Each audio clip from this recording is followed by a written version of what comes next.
This podcast is brought to you by the Heldridge Hotel, New Brunswick's only 4-star hotel and a preferred hotel of Rutgers football fans. The Heldridge helps you make the most of your game day weekend, providing premium accommodations in the cultural heart of downtown New Brunswick. Restaurants, bars, theaters, parks, museums, and more are only steps away. Whether you're traveling alone or with a large group, book your stay at the Heldridge and make the most of your game day weekend.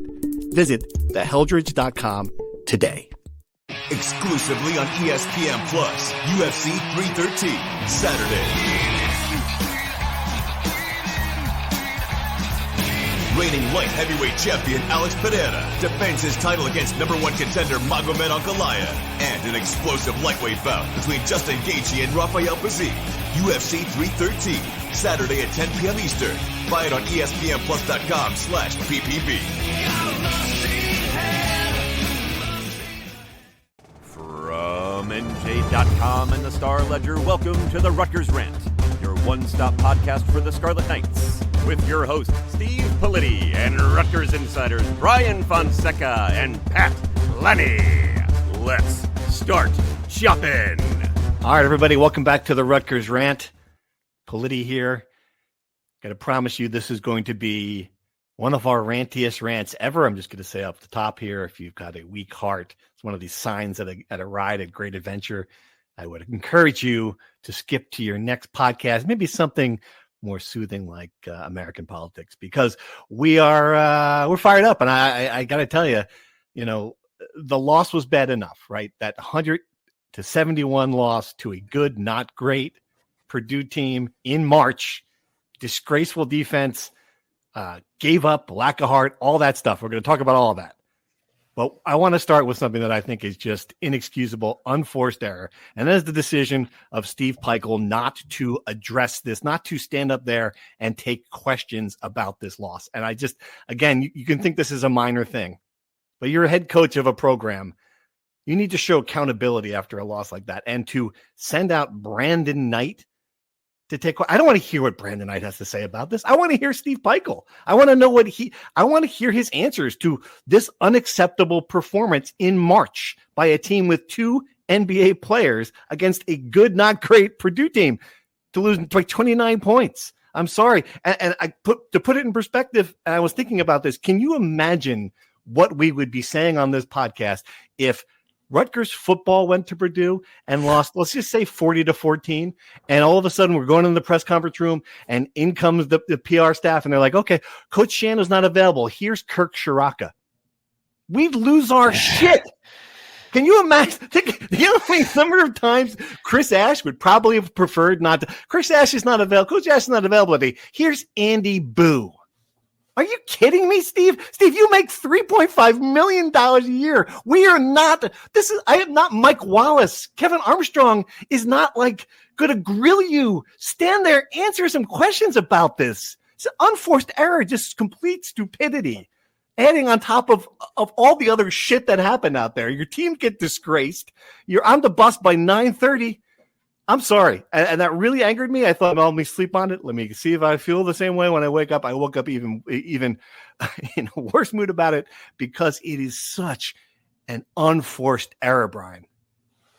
Yes. Before I get into that, this is days after Steve Pikiell goes on the radio after a game, dropped 3 F-bombs, which are completely uncharacteristic for him. He's one of the most boring coaches ever after games, never says anything good or bad. And he obviously is unraveling, right? Like the pressure of all of this is hitting him to a point where he is unraveling publicly, right? I'm sure he's had moments privately over the past couple months.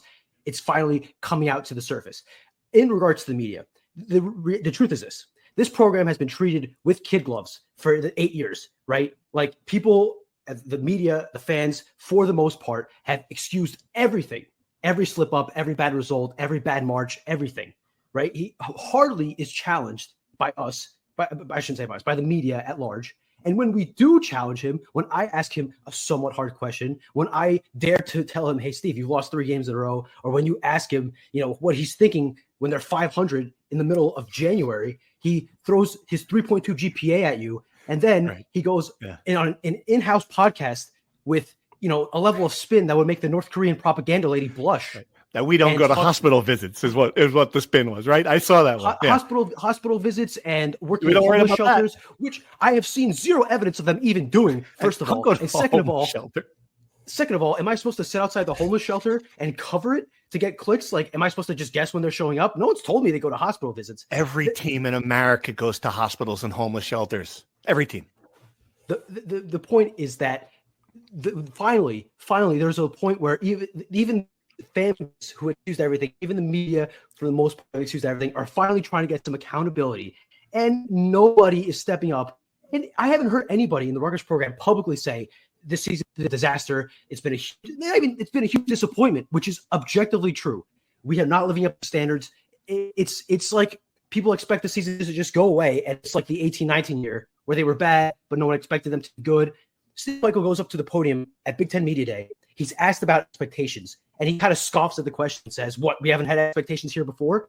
And yet, those expectations are not being met, and people are trying to hold him to account for the fact that they are falling woefully short. He's either not there or is dropping F-bombs on the radio. As far as road game press conferences, right? He didn't talk after the Michigan game. There was no one there. We didn't travel. No one else traveled. That's kind of part of the deal with this team. It's another example of the size of this program where every other Big Ten program, for the most part, does pregame availabilities with the media. Rutgers has not had a single pregame availability this year. I've asked many times.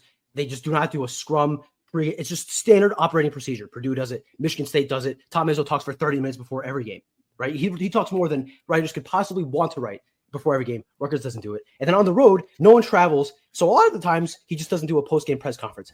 Kevin Armstrong was there yesterday. We had a guy there. We paid hundreds of dollars to fly out a reporter to be at Purdue to suffer through a horrible game. Just a waste of money, setting money aflame. Is that what that was? And he stands outside the locker room and is told, Steve Pikiell isn't going to talk to you. Here's Brandon Knight. I mean, Brandon Knight, who then tells us that, Purdue just made shots. Oh, go. That's what happened. Oh, gee. Oh, man, go. Good, great basketball. Great ball. Just throw this one away. Move on to the next one. You're 14-16, Brandon. And it's not his fault. You shouldn't be talking to us at all. I don't want to hear from Brandon Knight. Here's Steve Pikiell, Pat. Of course, Purdue did make a lot of shots. Let's be clear about that. That is true. Shots, but they were wide open shots. Is the point? The defense was just abysmal. The heart, as you mentioned, was abysmal. And yes, Purdue did knock down a lot of shots. They had a great game, but whatever. That's not even the point of the first 10 minutes of this podcast, which should be, like you said. I love the point you made, the comparison to Greg Schiano, because that's something that he would never do because he understands the power of his voice and the leadership that it brings and that defining characteristic that he has, and how to win over people, what leadership and whether it's the governor or whomever is listening, there's that I'm the man in the room. Greg Schiano has that. I'm sure Steve Pikiell has some of it, but this is an example where he's clearly lacking that ability. There's no question. I mean, it's Greg Schiano against UCLA. Like this, here he is. Right. Okay, we're going to see what this guy says. You got embarrassed in homecoming by a shitty Big Ten. Okay, here we go. Here's what he's going to say. Well, guess what? Call your shot. That's when that happened. Yeah, right. That's when that happened. And all of us looked at it and said, all right, okay, he set the agenda for the team after that game. What's the agenda for this team? Brandon Knight, well, they hit a lot of shots. Oh, okay, great. All right, you're 14-16. You might not. I mean, I'm sorry. And I get it. It's a small thing. And let's talk about the big thing, which is that this team is just a hot mess. I mean, we could talk about that, but it's just such an unforced error. I can't get over that. Yes, it's dumb. Greg Schiano, listen, he hasn't been perfect, right? Like Nebraska, he stormed off after a few questions when we kept insisting on, coach. He was in the podium and talked to us. That's the bare minimum that one could expect. Of course. And it sets the tone for the program. Yeah. Obviously this is in reverse order, but when we went to Penn State, Ace Bailey had an insane game, but 2 technicals. They lose that game. The only person on earth that should talk after that game is Ace Bailey, and yet he's able to scamper out of the locker room, go to the bus. No one makes him talk 18. At least he's 18. I get that. I get that to a level. I understand Ace Bailey. The point is there has to be an adult in the room that tells Steve Pikiell, that tells Ace Bailey, you have to talk to Brian Fonseca and Kevin Armstrong, who again are not Walter Cronkite. We're not people that we're not going to hold them to the flame here. We're just asking them questions about what happened. It's just a lack of accountability. That's what I keep getting down to. And it's going to be interesting how this leads to the future, right? And clearly this is part of the issues in the past where, these things don't happen by accident. This is the second straight losing regular season for this program. The first time since they had 13 straight losing regular seasons. I did not realize it was that bad before. Is that right? Wow. 13 straight. Right. On the basketball, the defense was shocking. People want to point to the effort and the heart, which sure, by the 10 minutes left, everyone gave up because they were down 30 points, whatever. Right. That's everyone wants to point to that because that's easily fixable, right? Just try harder. Just try a little bit harder. You'll be better. The issue is that they couldn't guard inside. Lathan Summerhill was left on an island against Trey Kaufman-Renn, who could have scored 1,000 points if he wanted to. If they dumped the ball inside to him every time, he would score 9 times out of 10, right? Even in single coverage, right, where you have 4 guys on the perimeter, they were getting open 3-point shots. I think Robbie Hummel put it perfectly. It was 5-on-0, right? All they'd have to do is run one ball screen with Braden Smith, put one guard through the blender, and the entire infrastructure of the defense falls apart. They were getting guys open everywhere they wanted. Braden Smith looked like Steve Nash on steroids during the 7 seconds or less era. And listen, he's the best player in the Big Ten, no doubt about it. But they made him look unbelievable. Right. And the thing is, I thought this was also interesting. Just the final point on the pregame, postgame talking thing. Steve Pikiell did do the pregame radio, so he wasn't suspended for dropping F-bombs against Michigan. Just to clarify that point. No one's going to suspend him. I heard people have brought that up. Aaron Brayman in his excellent podcast this morning thought maybe the FCC might have clamped down on him. Anyway, the point is, FCC. Is there still an FCC? We haven't doged the FCC yet. Elon Musk, if you're starting somewhere, the FCC still exists. I'm sorry, another podcast. This is what happens when you go on WFAN. You sign a deal with the FAN. People actually listen to the radio show. So before the game, I don't know if you guys had seen Matt Painter's press conference, masterclass talking about the defense they play and all this stuff, right? Like how they're, switching, whatever. So Steve Pikiell in the pregame radio show, start talking about, we're going to ice some ball screens. We're going to do some blacks, some softs, play soft coverage. Talking some rudimentary basketball things he never goes into. And he's like, I hate talking about this stuff because people don't get it, but it's important against Purdue. And then his team goes on to commit the second least efficient defensive performance in the Ken Pom era century. His worst defensive performance as a head coach. I just thought that was kind of funny. But the truth is, his team looked completely lost on what it had to do. No one knew where to go, and it resulted in Purdue.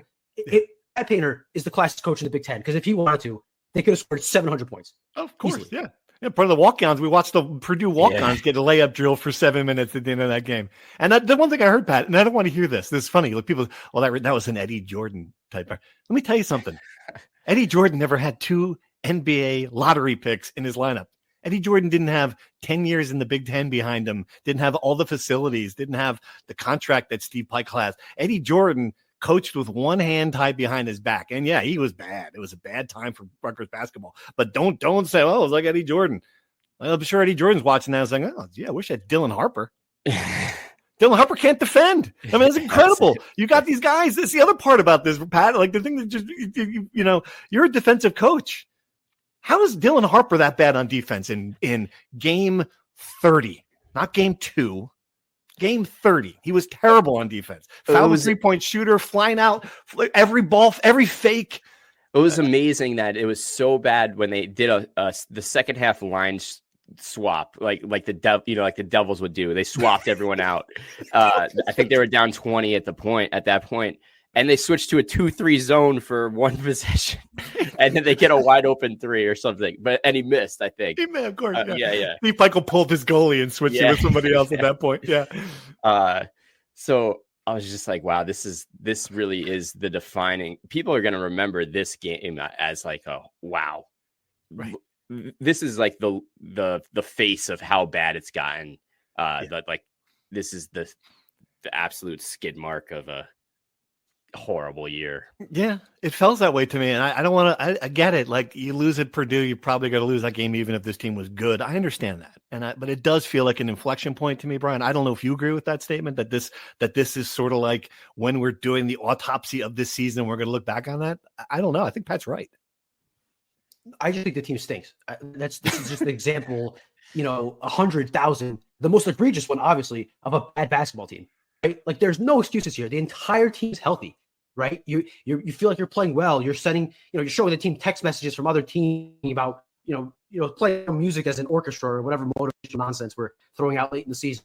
And the truth is, the team just stinks. I don't want to hear about, hangover from the Michigan heartbreaker. I don't want to hear how they played well for 10 minutes or whatever spin is going to come out. The team is bad. It cannot defend a lick.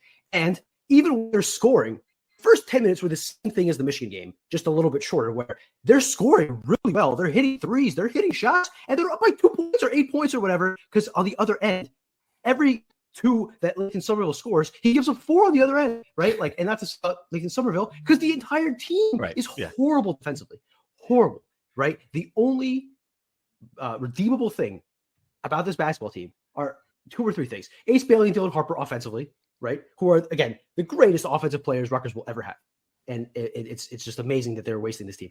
Lincoln Somerville offensively is pretty freaking good, man. Like, he shows some things where he could be one of the best offensive centers in the Big Ten if they can clean out the kinks, have him pass out the post every once in a while, don't take some really, really, really stupid shots, forced shots, mid-range shots. But the issue is that I don't know what his defensive ceiling is, and that's the truth for the entire roster, right? Like, I couldn't tell you 5 things this team does well. I couldn't. Yeah, no. He said it well. Yeah, and I'm at sort of at the where do you go from here point of this? Like, all right, so you got Minnesota as the last game. There's no, anyone who thought that, this team's going to be a tough out in March. And this team's not going to be a tough out in March. This team's going to be, see you later in March. And I get Big Ten tournament. It looks, they're going to make it. It looks like, and I'm going to cite Max from the RU Screw Pod. I hope his math is right, but less than a 1% chance at this point that they don't make it, according to all the things that have to happen for them not to get there. They're going to make it to Indianapolis. They'll have a shot. They did the bare minimum that we were talking about, but this team's going to win. If they lose to Minnesota, they will win as many games as last year's team. Incredible. In the Big Ten, they'll be 7-13. It's just incredible to me. Yeah. Yeah. Here's what you need to know about their chances of making the Big Ten. Iowa has to beat Michigan State, who's going to win the Big Ten. Iowa's not going to beat Michigan State. As soon as that result goes final, Michigan State wins, Rutgers is in the Big Ten tournament, which, funny enough, I've seen the reaction for most people, Aaron Brightman and a lot of the fan base, almost begging them not to make the tournament. People want the season to be over. They don't want to watch any more Rutgers basketball. They're disgusted by what they see. They just want to move on, which, again, is from going to where we were in September to that. I think that's a perfect illustration of just how badly they botched this. Yeah. And I wonder, Pat, if that loss to Michigan, because we haven't had a show since they went to Michigan, to heartbreak on the buzzer beater, a 30-point shot. A game they played well. Like they did play okay there offensively, at least.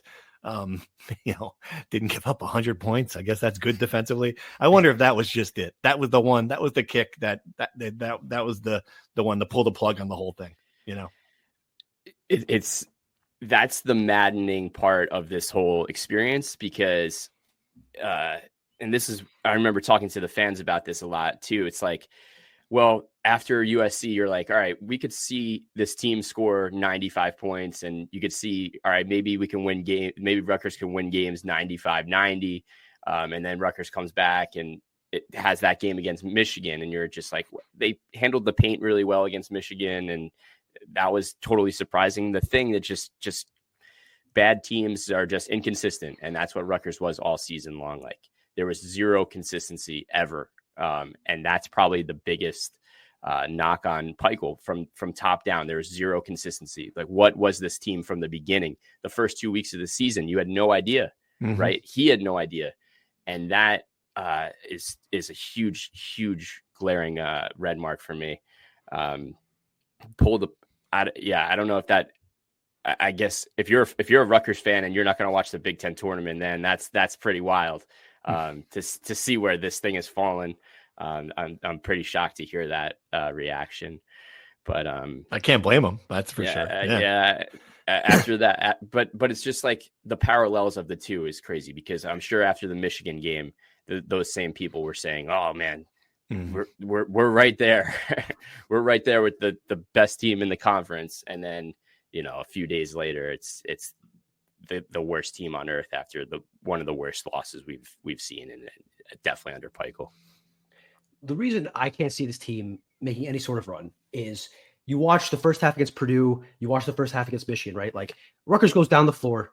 Every shot they take is impossible. It's a tough mid-range jumper. It's a three-pointer with a guy's face. It's a one-on-one where you're asking somebody to create something out of nothing.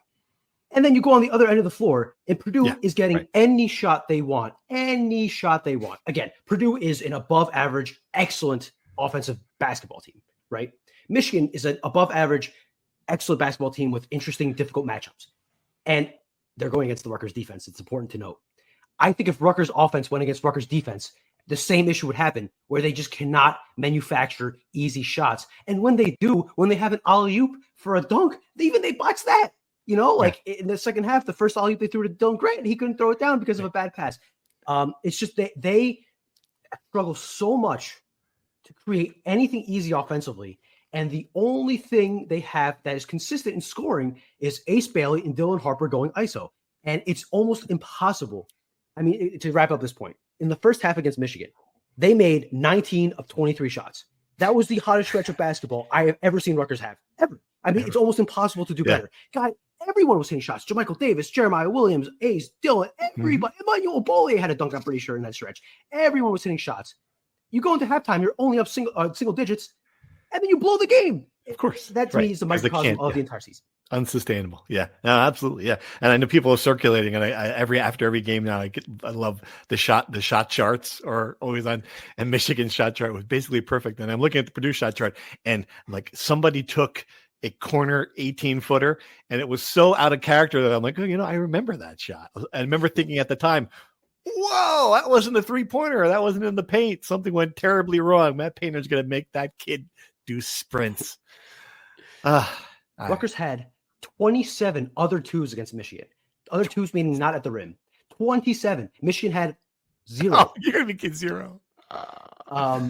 Against the thing is, I watched Lathan Somerville take mid-range jumpers with 20 seconds left on the shot clock when he's one of 20 on the year. I'm pretty sure that's the number. Something absurd like that. How is he allowed to do that? How, as a coach, do you allow a guy to do? I think Matt Painter would have yanked him out of the game. I know you probably don't have other options, right? What's the opposite? Emmanuel Bole, who spends pregame warmups trying threes, which he's never tried in an actual game. But I mean, at some point, you got to make a point of like that shot is not allowed. You can't take that shot. Patrick, what did Patrick Ewing say? Have you ever shot that shot? You shouldn't be allowed to take that shot. And it's just, it feels like people have made this point. It's not an original point. It feels like Rutgers playing offensive basketball from 1990, and everyone else is playing basketball in at least 2015. Right. Yeah. And as Steve Pikiell was right when he said the offense is certainly better than the defense. But yeah, man, the offense has been this way for a long time. The defense it's a new thing.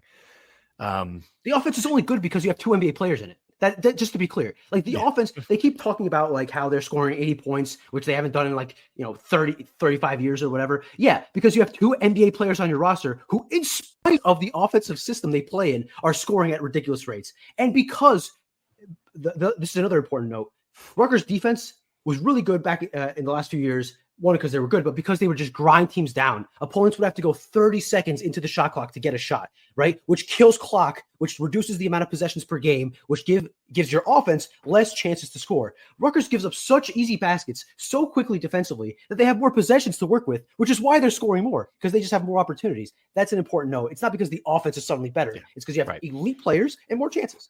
Right. All right. Deep breath. Do we want to move on to another topic here? I thought we talked about the GM position. We not really had a chance to dive into it, and it became a thing, a Rutgers social media thing, which is always fun if you're not on social media.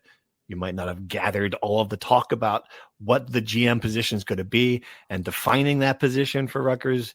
Ryan Passari told me that I asked him directly about getting Steve Pikiell help in this position. He said it's going to happen. As far as I know, they have not advertised the job, but there's a lot of speculation of what the job's going to be. And I think it's important to get some clarity on it, because in having that conversation with Ryan Passari, to me, people are maybe thinking this is going to be more than it's going to be is the best way to put it. I think he was looking for something to take the pressure. I'm guessing football is going to get one too, to take the pressure off the head coaches who have told us time and time again since the NIL era dawned that they spend 60, 70% of their time on raising money and dealing with NIL and in a fundraising position and not coaching their sport. And that's to me, the sense I got was if you're looking for them to hire someone who's going to make analytical decisions, and the way I've seen, at Carolina or other programs are spending millions of dollars on this. That ain't what's happening here. Right. So, I mean, look, it's like if Rutgers fans should be used to managing their expectations and a lot of things. And I think this is a good example of it, that this position is really going to be someone who's going to take a lot of this stuff off the plate of people, of the coaches, which means to me, you the first things you've got to be able to do is handle the salary cap, handle negotiating contracts, and handle getting more money into the program. Those are three things that this position is going to be. Do you guys agree with that, or do you think I'm missing something here? No, I think you're spot on, and it makes sense. Like, would Greg Schiano hand over all the scouting and analytics? There's 0% chance. There's a million people already doing that job within the program anyway. So adding another person to do that role and be their boss, I don't think makes a whole lot of sense.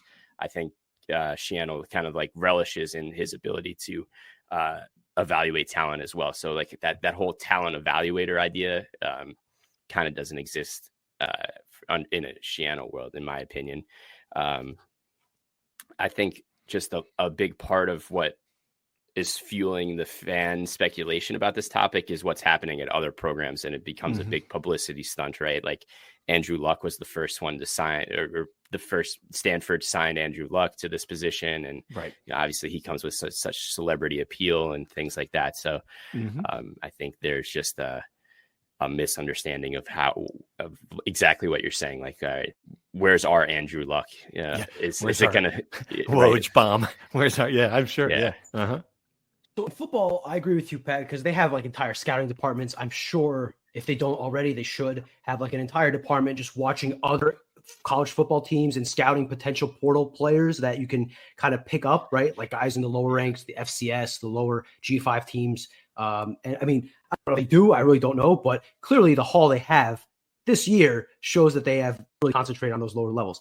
Basketball wise, they certainly don't have that infrastructure, right? I could be wrong here. I don't think there's a guy watching Summit League basketball in January so that they can tell Steve Pikiell, hey, this kid, he might enter the portal. He's going to be really good. But that's what you need, I think. You need a guy that is a guy in a staff that is able to pour over the stuff so that when the portal does open in 2 weeks' time or 3 weeks' time, whenever it does, you are prepared and ready to go and attack these guys that you've zero in on. Because I think a lot of these high-level basketball programs already do that. And if you don't do that, you're behind the eight ball. I can't imagine Steve Pikiell and his assistants who are so busy doing game prep and scouting reports for a game every 3 days in February are spending time watching film of, again, like a high mid-major team looking for players for next season. They're trying to figure out this season's team, right? I think I agree with you wholeheartedly. Expectations need to be tempered. I think this season on the court is perfect example of people getting over their skis. I mean, ourselves included, right? We were talking about this team maybe making a Final Four. Maybe everyone should just pump the brakes with everything going forward with Rutgers. I think the money part, sure. That was probably more important 2 years ago.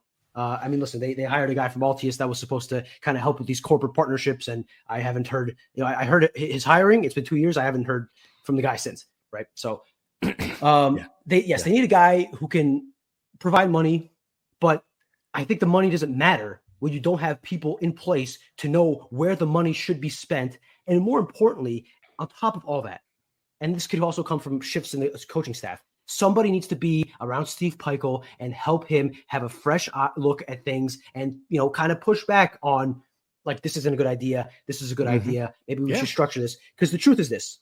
Steve Pikiell is going to be the one coaching this team, right? It's amazing to me. 2 or 3 years ago, if anyone suggested Steve Pikiell would not be coaching this team, people would be up in arms about Steve Pikiell is the greatest coach this program has had in years, best coach since Tom Young. And now all the talk about Steve Pikiell, people only bring up, you can't fire him because there's no AD and his buyout is enormous. people aren't talking about the basketball acumen. They're talking about how hard it is to fire the guy. I think that's a great example of how far he's fallen.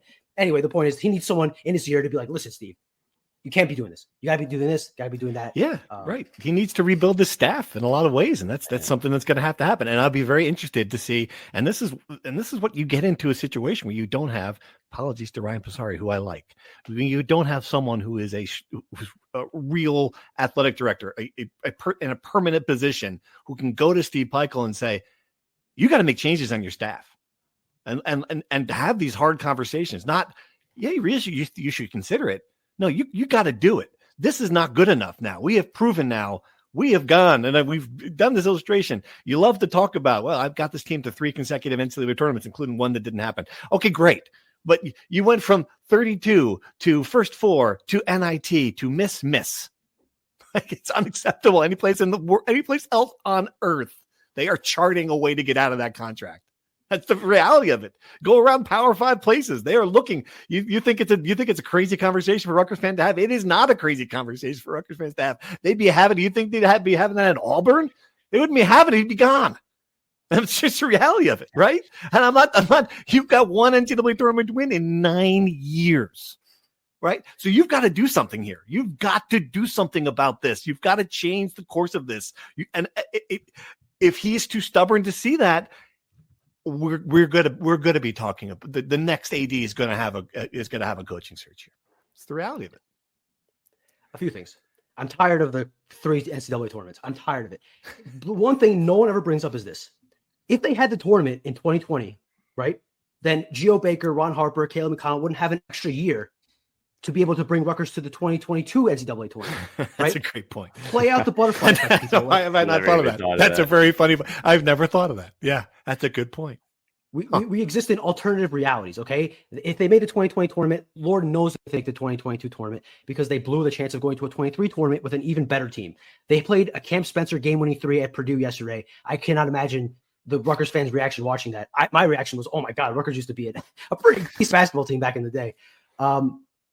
On expectations, that's the issue here is the expectations, right? Like, to your point, every other program or any other winning program in the country would look at this and say this is unacceptable. Rutgers is clinging on to the fact that this is the one guy that took him to the tournament for the first time in 30 years.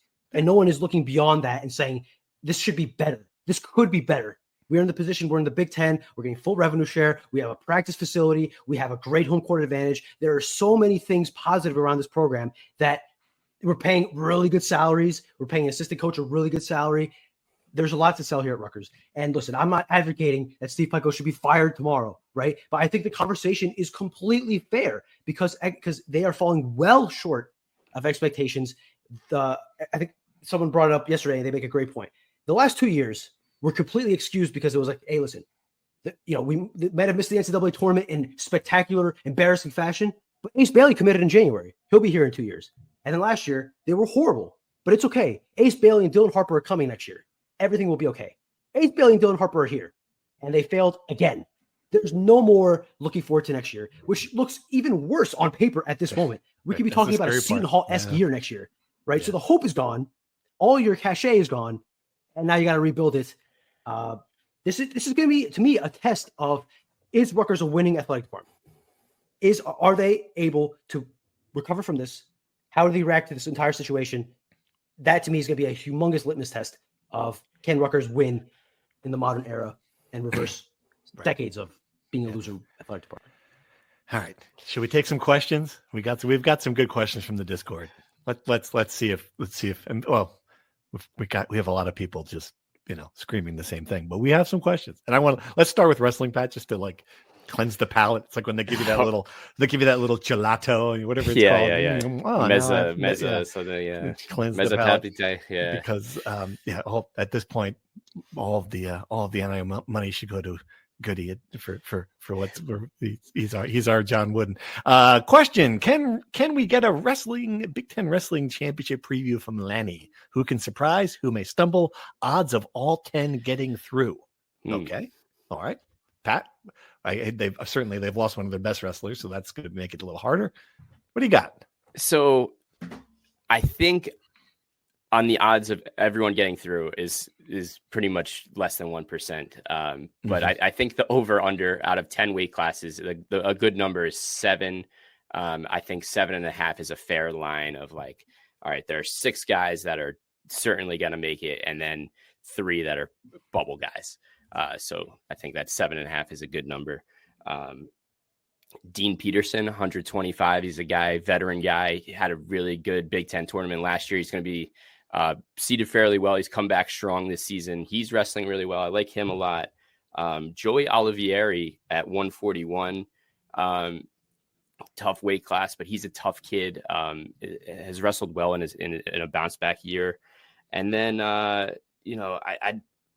Dylan Shawver, a guy that won a Big Ten title last year, was a little bit of a surprise story. Has had a good season, not a great season, but he knows how to turn it on when the lights are bright. So I think those are some good names to watch for.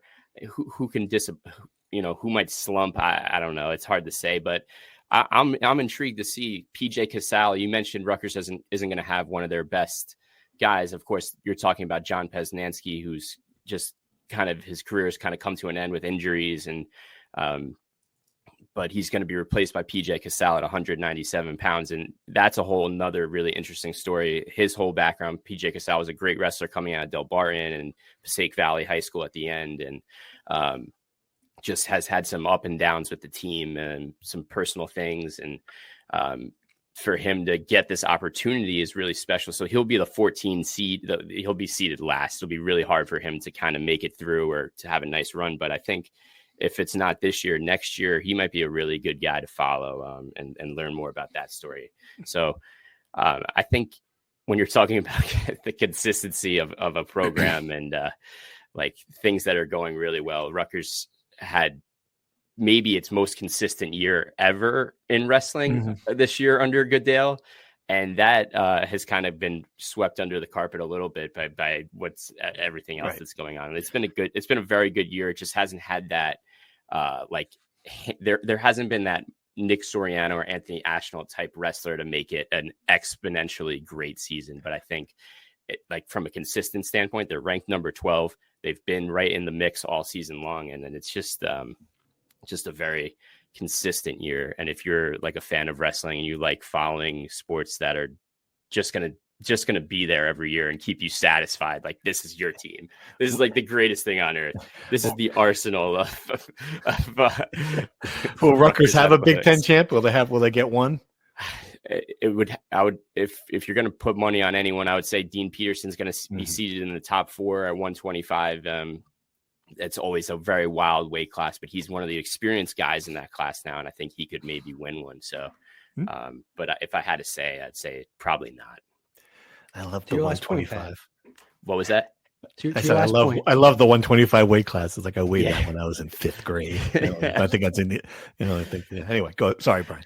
No, that's all right. Well, in 5th grade, you were probably, 5'5", like a lot of these guys. So it's easier to be 125 when you're, anyway, to your last point, like I remember last year we were talking about Scott Goodale hitting a ceiling, like the program not taking that next step, and yet they're very consistent, right? Like they may not exceed, but they never go below. And I think a lot of programs would love to be on that.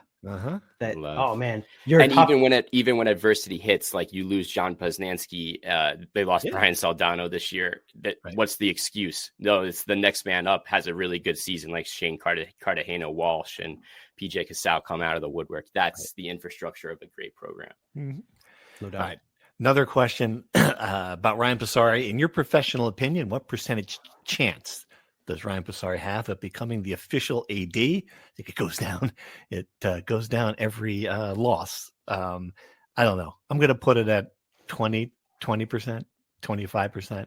I don't think it's a great chance anymore. And I just keep on coming back to this. So if Rutgers is going to wait till it hires an athletic director, wait till it hires a president, right? Before it hires an athletic director. And the president's going to come in. And is that guy going to say, oh, we need to keep going here. We need to roll with this. Like this guy, if this guy's coming from the outside, if he's unfamiliar with Rutgers, and maybe he's not, maybe he's someone who, already is somewhere out there. a Rutgers person who knows what's going on here. It's possible. I don't know who that person is, but it's possible. Still, you're going to come in here and say, yeah, we got to roll with this. I think you're probably going to want to bring in your own guy. They must do a national search. And I just maintain that search is going to produce some good candidates because it is a good job. It really is. Do you guys disagree? 25, you're going higher or lower? Give me the card sharks. Higher than 25. What do you got? When you said 20%, go ahead, Pat, I'm sorry. Yeah, I'm going to say over just because of the way that everything is unfolded here, but not by much. Like, it's fair. I think Ryan Basari like understands it really well. Everything's positioned well. I feel like he's done a good job, like getting Rutgers positioned for this next year and what's coming. So I think at least from that, I think it would be really detrimental for Rutgers to lose Ryan Basari. Oh, I agree with that totally. Right. Yeah. So like in the best case scenario, like there's he's still going back to his deputy role, I think is the best case scenario. So I think it's maybe 33% chance that he ends up being 1 of 3. Those numbers strike me as astronomical. And then I remember that this is Rutgers after all. Yeah. So a competent athletic department was going to be my comeback. A competent athletic department probably does not keep an interim AD as a permanent AD. And a competent athletic department also does not have their AD leave in scandal and thrust the interim athletic director in 2 weeks before the start of the school year and put him in an impossible position, right? Like, I think it's impossible to judge Ryan Basari because what could he possibly do in this spot? I mean, listen, he was around for a long time. He was around Pat Hobbs. He has an idea of the place, right? But it's one thing to be the second guy. It's another thing to be in the hot seat. Right. He's been standing there with a fire hose, putting out fires left by his predecessor for most of the last 6 months. So yeah, absolutely. Still, I just don't think there's no scenario in an ideal world where Ryan Basari is the permanent AD. I really don't. Is it possible? This is Rutgers. Anything is possible at Rutgers except consistent winning. Wow. Yeah, fine. That came out of nowhere. That one. That was all right. We're still going. We're still hot. That was like the embers. You think the fire's out, and all of a sudden it's it's blurred again. All right. More questions here. We do you want to answer a lacrosse question? I can't do it. Can you do it? Is lacrosse Brecht finally being exposed as not that good? I mean, certainly Brian Brecht did not capitalize on that Final Four berth. I saw the goalie scored a goal. That was good. It's like Martin Brodeur shooting one in. Second Devils reference on this podcast. I know we've got some crossover Devils Rutgers fans. That's two of them for you. Devils are in trouble too, though, unfortunately. 3. Is Jack Hughes out for a long term, or I saw that hurt? Doesn't look great for Jack Hughes. Yeah, doesn't look Not great. Not great. Shoulder separation. Okay.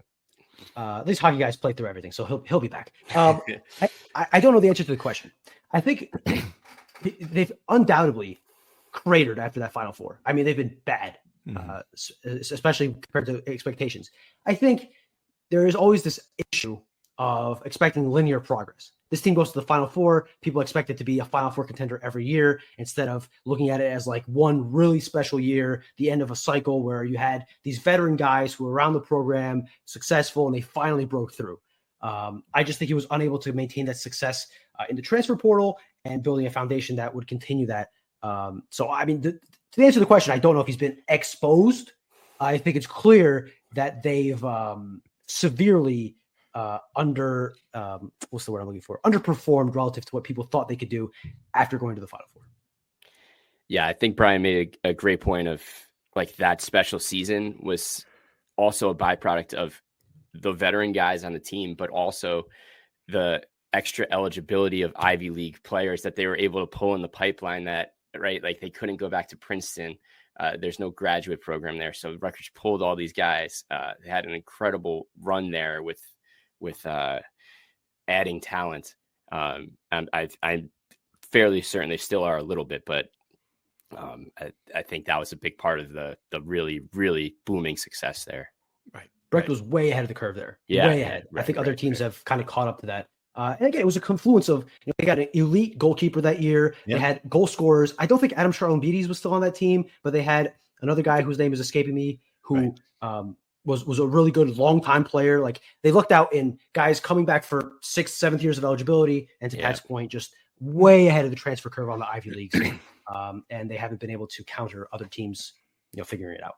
And the NIL situation, obviously, I don't think the NIL situation is crazy in lacrosse, but the elite programs probably do have a little bit more of a purse than Rutgers does. And I don't follow lacrosse. I think having one or two really special players does make a big difference. So that's my. It does in most sports. I know that. All right, some more questions. This was a good mean Rutgers. As reporters, what is the harshest criticism, meanest comments you have received from angry Rutgers folks? I don't know. I've been accosted in I was in a restaurant eating some eggs once. This is one of my favorites. Just having there, and this woman walked behind me, and she sees me, and I'm just again having my omelet, and she's looking at me you're too negative. You're too negative. And she's walking behind me, and I'm just sitting there putting butter on my toast. I'm like, do you want to sit down and have a cup of coffee? That's the stuff that always amazes me. I'm sitting right here. If you want to have a conversation, I'm by myself. I'm reading the newspaper, having breakfast. We can talk about it. That's always she's walking away. No, don't go, please. I'm lonely. That's always the stuff. That's always the stuff that amazes me. The people who come up in person and talk to you like they're sending you an email. I don't think it's me. It's not me, but it's you can have an actual conversation about it. I'm standing right in front of you. I don't think there's been. I don't know. I think most part, Rutgers fans have been quite kind to me, to be honest with you. I've made a lot of friends in the Rutgers fan base. I don't think there's anybody, any really mean thing. Message boards crap is different. That's just, what about you, Brian? You've had some rough moments over the past few years. Any mean things? I'm not really fans, mostly just assistant coaches of high profile programs, but that's another thing. Far as I know, he is the face of the program right now. I don't know what you're talking about, assistant coach. I'm fascinated to know what would happen if I made the trip instead of Armstrong. But that's the one thing. The one thing I regret about last night is that I wasn't there. Yeah, exactly. I would have had quite the list of questions. Anyway, I was going to mention the message boards are the fringe of the fan base. And our emails are probably the fringe of the fan base, right? It's some restaurants only have negative reviews because the people that are, emboldened to put reviews are the people that hate it so much they have to, these are the fans that hate us so much they have to email us. But to your point, you make an excellent point. I never thought of this, but people always say, oh, you're too negative. Oh, you hate Rutgers, all this and that. They never point to a specific thing you wrote or a specific point you said or anything. It's just you're too negative in general, and I just would love for them to have a follow-up. What did I write that's negative? What did I write that's wrong? Right now, we're not negative enough for people. That's the funny part about it. Right now, they're like, "Oh, you guys, when are you guys going to start asking hard questions?" Well, we could, but the coach's not available, and I'd love to. Well, that's the seesaw of this, right? Where when we're negative during them being, okay to mediocre, it's oh, you're negative. NJM has to die. So the Star Ledger should be dead. Blah, blah, blah, blah. And then now they suck, and now we're not hard enough. They want us to put Steve Pikiell on a stake or something. They want us to deport him. What do you want us to do?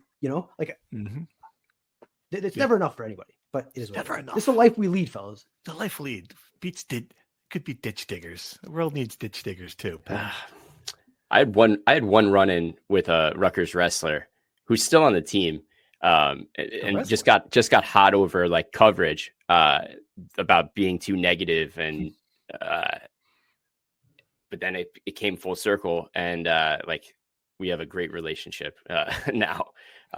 He apologized for his comments, and very interesting situation. Yeah. Huh. Those wrestlers are interesting characters. I'm not shocked to hear this. Clearly, since that's the other thing that's been consuming my life, is a wrestler who interesting character doesn't begin to describe what Anthony Knox that story has been for me and Pat for that matter. But we'll leave that for a separate podcast. All right, a couple more questions. Back to basketball before we wrap this up. Someone wants to know if Rutgers loses to Minnesota in the last game, which of the following does Pike raise first in his post-game press conference? A, how hard the players work. B, team GPA. C, consecutive sellouts. Or D, the band, cheerleaders, riot squad. I think it's C. I think it's E. I think he comes with it's on me. It's on me. I got to be better. It's on me. That's the one. That's exactly what you were going to say. That's exactly that's what it is. Yeah. So after that, your guess is as good as mine. But I think it's an on me one. This would be such a fun off-season game. Steve Pikiell bingo. Just all the hits. We can sit there with cards and just move the thing. I'll go with F. a tangent that somewhat touches on an excuse where he's like, senior day is different these years. There's no 4-year players. I've had these guys for 1 year. I'm unable to build my program. Just again, not directly saying it, but kind of saying it where you can interpret what he's trying to say. Yeah. But he'll certainly thank, or maybe the option is G, where he, uses his seniors as sort of a human shield to deflect from the loss.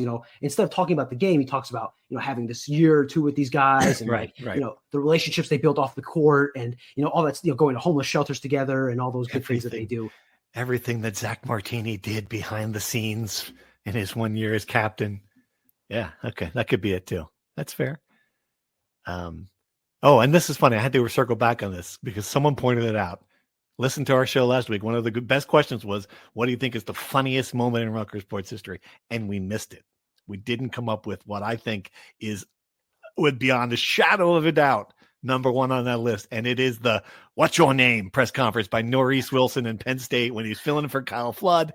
I still think back on that. At the time, it was funny. It's just gotten funnier. It's still the best one of the highlights of a press conference. And I just, when he was randomly calling out people in that press conference, that is the funniest moment in Rutgers sports history. Thank you for whoever pointed that. It might have been Sarge. I forget who it was. Anyway. That's a good one. Yeah. Another one that came up that we didn't talk about was Ryan Dunleavy's Saquon. It was right. Ryan Dunleavy's famous Saquon Barkley wouldn't have fit in this crowded Rutgers backfield. Yeah.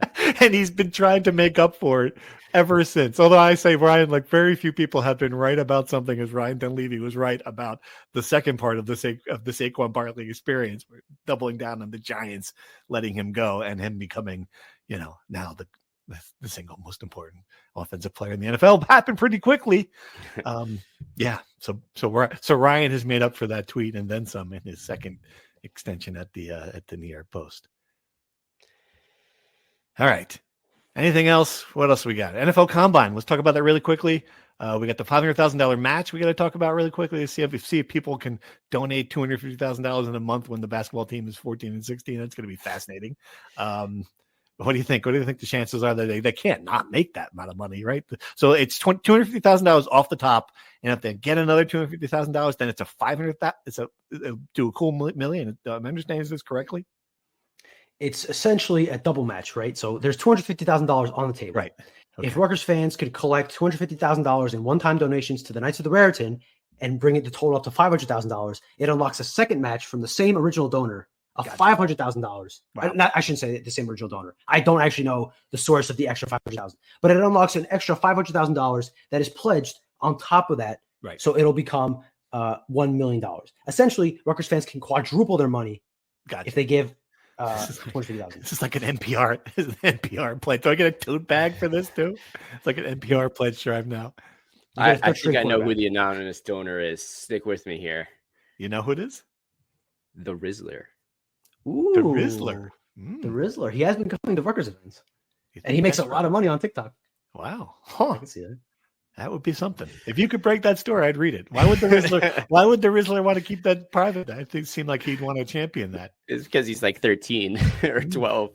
Great. But no, so great. I was just kidding because I've just heard a lot of Rizzler talk in the wrestling community because he showed up to the wrestling match and it was a big deal. Celebrity appearance.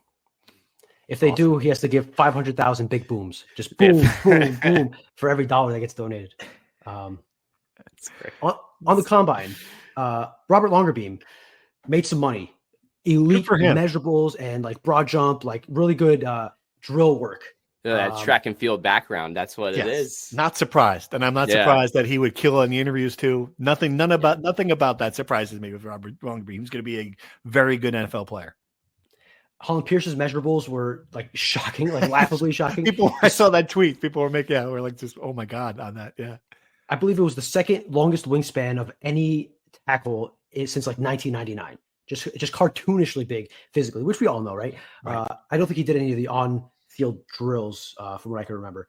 And the Kyle Monangai didn't have great measurables as far as his 40. I think anyone that's watched Kyle Monangai play football know that the physicality, the speed isn't his thing. It's the toughness and the ability to grind out tough yards, which I don't know what the value of that is in the NFL in comparison to college, but I don't think I'm exactly surprised that his 40 isn't blazing. Right. Yeah. Right now, if I give you over under 2.5 on draft picks, taking the over? No, you're not. Nah. You think it's gonna be 2? Yeah, I think Pierce, maybe Monungai. Yeah. But longer beams could get drafted, right? Am I wrong about that? No? I think there's a lot of concerns about his size from what I read. Yeah. I think these guys, there's enough of these guys that are like flyer worthy in the 6th, 7th round. Right. And Colin Pierce, somebody has to Right, take a chance on the right, guy, right. right? Like you have to. He'd be stunned if he didn't get drafted. Kyle Monungai, I think, has enough college production that I think a team will take him. And, Isaiah Pacheco factor, guy that you take in the 7th round, which, I mean, talk about how brutal the NFL is. I read an article today about like how people are unsure about Pacheco's long-term future in Kansas City because he's getting hurt too much. He gets hurt 1 year, breaks his leg or whatever, comes back, and yet they're not sure they can. You go from a hero to maybe not even getting a second contract. It's pretty brutal in that league. Yeah. And then the third guy, between Tyrone Powell, who has great measurables and some really good tape from 23, Longerbeam, who has really good track numbers, right? And there's the Greg Schiano DB factor. And who's the fifth guy that was Austin Riggs? I'm not sure they're going to sign a long snapper, so he's probably out. But I think there are just teams that are going to be smart enough to take a flyer on these guys in the last rounds. Yeah, so I'm gonna take the over on that too, and I think Greg Schiano's reputation helps Rutgers here. He has produced some late round guys who have become great, NFL players. I think that's gonna help him. All right, we don't have to talk about women's basketball. This is great. So people were wondering what did Brian? This is actually a question because you spaced out in the last podcast. You had a point to make, and then you didn't make it, and the three of us like whatever, Brian. We did. We moved on. But you remember what it was, and then you wanted to make the point here in case the 6 people were like, "Oh, good, I can finally hear what Brian's point was," and it was about. Go ahead, tell us, please. What was it about again? Oh, for crying out loud! I'm joking. For the 6 people who are like me, who are just dying whenever this stuff like this happens, to know what was he thinking about. So Rutgers is changing its season ticket setup for basketball, where as far as I know, forever, it's always been opt-in. You have a season ticket, you want to renew your season ticket, you opt in to renew it. Now they're shifting to an opt-out model, where if you don't want to renew your season tickets, you have to go out of your way to not renew it. Highly convenient that this comes after the biggest, flop in program history, that you're now making people who would a lot of people would jump ship. Hundreds of people are considering probably jumping ship because there were probably hundreds of people that bought season tickets exclusively for this season. And now they're trying to pull the Planet Fitness gym model where you're going to siphon off money from people's bank accounts. And it's going to take them months to realize what's happening. Right. I don't like it at all. I understand a lot of programs do this. I understand it's just it's probably the smart thing for Rutgers to do, right? To make the money. I think it's a little slimy. I'm not a fan of it. And I think that it's another move that's anti-fan. And I just think that when you're Rutgers, we don't have a fan base that's not Ohio State, Tennessee size. Tennessee has a waiting list of season tickets. You're Rutgers. You don't have a lot of people banging on your door for season tickets. I think the more pro-fan things you can do, the better. This is a huge step, I would say, in the wrong direction. Can you do what I do with Sirius satellite radio, which is like I pay $12 and then they renew it like $39, and I call up and say I don't want to pay $39, and they go, okay, well we'll give it back to you for $12, and I've done this now 8 years. Can you do that with is it the same auto renew policy that I can? I don't think so. Probably not. Probably not. I think they'll charge you for the phone call, so you pay the season tickets and you pay an extra $100 on top, and an NIL donation on top of that. Yeah, all right. I don't have a problem with it. Everyone does it. It's whatever. It's actually, some people might think it's easier. You hate to forget to renew your tickets, right? I mean, Giants. Do the Giants do it? What are the pro teams? Pat, you have tickets for the Giants. Same thing. You have to opt out, and I mean, to go through that process is insane too, because you have to give up your personal seat license as well. So that's a whole nother complex issue. Right. You're not getting your money back for that. So there will be no giving up these tickets for the Lanny family ever, no matter how bad it gets. There's no convenience here, because let's say it would even be a favor for you to forget and not renew your Rutgers basketball tickets. Oh, I can't, I don't have a season ticket. Let me go look at StubHub. Oh, it's $8 to go watch Rutgers, Illinois with Dylan Harper and Ace Bailey. I'm going to save hundreds of dollars by doing that. So But no one wants to sit in those $8 seats. That's the problem, I think. Right? oh man. I mean, well, I don't know. What I'm a seat snob. Okay. I don't know what to tell you. Watch it from home on TV. It's free. All right, we've all calmed down. This was very therapeutic. I'm glad I got to yell on a podcast. I'm sorry if we were over the top negative, but we were fired up. I don't apologize. I take it back. We'll be back after, I guess, the Minnesota game to preview the Big Ten tournament. Either way, we'll be back after the Minnesota game. See you then. Thanks for listening. Thank you for listening to the Rutgers Rant.